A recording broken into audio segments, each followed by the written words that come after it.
আসসালামু আলাইকুম, নমস্কাৰ। দুই এদিনত আমাৰ সমষ্টিত অসমৰ আগশাৰীৰ এটা সংবাদ প্ৰতিষ্ঠান প্ৰতিদিন টাইমে আমাৰ সমষ্টিত চুকে কোণে ঘূৰিছে আৰু ঘূৰিখিনি যোৱাকালি তেখেতসকলে বিন্নাকান্দি সমষ্টিৰ পূৰ্বৰ যমুনামুখৰ গোটেইখিনি তথ্য উধুঙাই দিছে।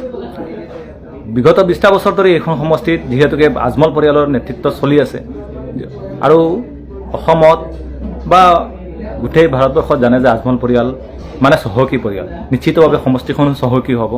কিন্তু প্ৰতিদিন গোষ্ঠী আহি পেলাই যিহেতুকে যেতিয়া সংবাদ প্ৰতিষ্ঠান সংবাদ মাধ্যমত গোটেইখিনি তথ্য প্ৰকাশ কৰিলে, আচল চৰিত্ৰটো ওলাই পৰিল।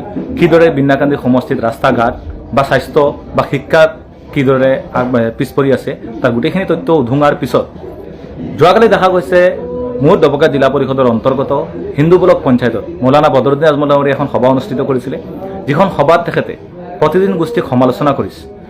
কেৱল সমালোচনাই নহয়, তেখেতে কৈছে কিছুমান ল'ৰাই বা লিডাৰে নেতাই গল্লিত কথা কয় আৰু প্ৰতিদিন গোষ্ঠীক টকা দিছে। আমি প্ৰতিদিন গোষ্ঠীক টকা দিয়া নাই। প্ৰতিদিন গোষ্ঠী নিজাববীয়াকৈ যিহেতুকে আজমল পৰিয়াল চহকী পৰিয়াল বুলি সকলোৱে জানে আৰু সেই আজমল পৰিয়ালৰ সমষ্টিত প্ৰতিদিন গোষ্ঠী গুৱাহাটীৰ পৰা আহিছিলে। আজমল পৰিয়ালৰ ৰাস্তা ঘাট কেনেকৈ বনাইছে, স্বাস্থ্য অৱস্থা কেনেকুৱা আছে সমষ্টিখনত, গোটেইখিনি পৰ্যবেক্ষণ কৰি যেতিয়া সংবাদ মাধ্যমত উধুঙাই দিলে, আজমল চাহাবে সমালোচনা কৰিছে প্ৰতিদিন গোষ্ঠীক।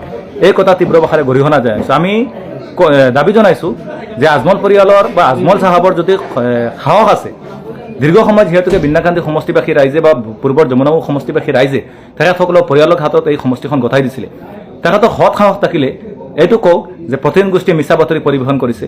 প্ৰতিদিন গোষ্ঠীয়ে ৰাস্তা ঘাট দেখুওৱা ৰাস্তা ঘাট বা দলং বা হস্পিটেলসমূহ যিখিনি দেখুৱাইছিলে সেইখিনি বিন্নাকান্দি সমষ্টিত নহয় বুলি কওক, বা সেইখিনি প্ৰতিদিন গোষ্ঠীয়ে মিছাকৈ প্ৰচাৰ কৰিছে বুলি কওক।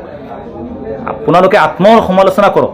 আত্মসমালোচনাৰ প্ৰয়োজন আছে। সমষ্টিত এতিয়াও নিৰ্বাচন বহু সময় বাকী আছে আৰু নিৰ্বাচনৰ আগত আপোনালোকে নিজকে সন্তুষ্টি কৰা আত্মসমালোচনাৰ প্ৰয়োজন আছে। আৰু আত্মসমালোচনা নকৰাৰ কাৰণে যোৱা লোকসভা নিৰ্বাচনত আপোনালোকে 10 লাখ ভোটৰ ব্যৱধানত পৰাস্ত হৈছিল। গতিকে আহি থকা বিধানসভা নিৰ্বাচনত কিন্তু ইয়াতকৈ বৃহৎ ব্যৱধানত বিন্নাকান্দি সমষ্টিবাসী ৰাইজে আপোনালোকক উত্তৰ দিব, সেয়া নিশ্চিত। আপোনালোকৰ ওচৰে পাজৰে থকা কিছু সাংগোপাংগী আপোনালোকৰ কাণত যি মন্ত্ৰ দিয়ে সেই কাণৰ মতে চলিলে নহ'ব। ৰাইজে আপোনালোকক কি আস্থা আৰু বিশ্বাস ৰাখি আপোনালোকক বুদ্ধান কৰিছিলে তাৰ কথা চিন্তা কৰক। আপোনালোকে ৰাইজক কি কৈছিলে আৰু কি বৰ্তমানে ৰাইজ বিন্নাকান্দি সমষ্টিবাসী ৰাইজ যদি কি অৱস্থাত আছে সেই পৰিস্থিতি বুজ ল'বলৈ চেষ্টা কৰক। ৰাইজক আপোনালোকে লৈ হেতালি নেখেলিব।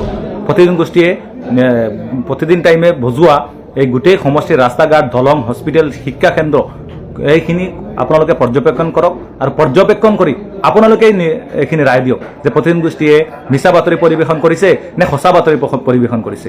যদি সঁচা হয় তেন্তে আপোনালোকে প্ৰতিদিন গোষ্ঠী বা যিসকল বিন্নাকান্দি সমষ্টিবাসী ৰাইজে প্ৰতিদিন গোষ্ঠীক মন্তব্য কৰিছিলে সেই মন্তব্যক আপোনালোকে উপলংঘা কিয় কৰিলে। গতিকে আহি থকা সময়ছোৱাত এতিয়াও বহু বাকী আছে নিৰ্বাচনত। আপোনালোকে আত্মসমালোচনাৰ প্ৰয়োজন আছে।